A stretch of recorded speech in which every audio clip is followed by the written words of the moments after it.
first things first is that going through a breakup sucks. And every single man out here, no matter what they say, understands how bad it is to go through a breakup and understands what heartbreak's like. It's difficult. It's not easy.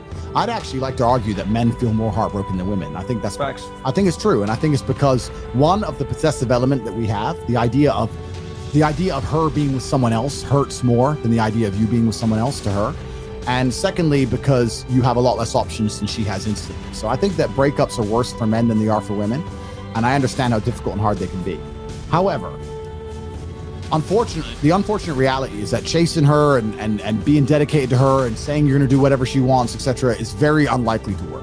It's very unlikely to work, and you have to look at the scenario you're in, look at the chessboard, and make the best possible move.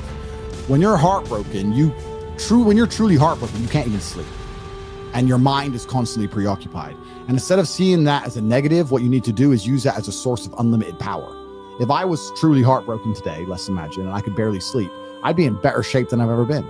I'd train like a fucking animal. You have to just take the energy inside of you. Energy cannot be destroyed.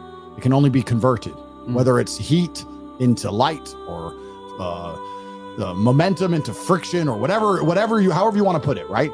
Energy cannot be destroyed. It can only be converted from one form to another. And you have to look at that and understand that the sadness inside of you is energy. You can't destroy it, but you can convert it into something else which is constructive. And you just have to suck it up, buttercup, and get over it. And there's no other way to do it. And obviously having an abundance of women makes that easier.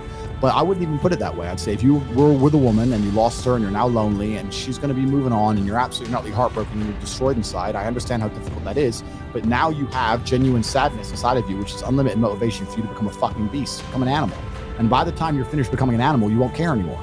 So if you really want to cure yourself, you just say, I'm going to get a six-pack and I'm going to get bigger arms. And by the time my arms are this size and I have a six-pack, then I'm going to think about that bitch. And you'll realize you don't give a shit about her anymore. It's just the way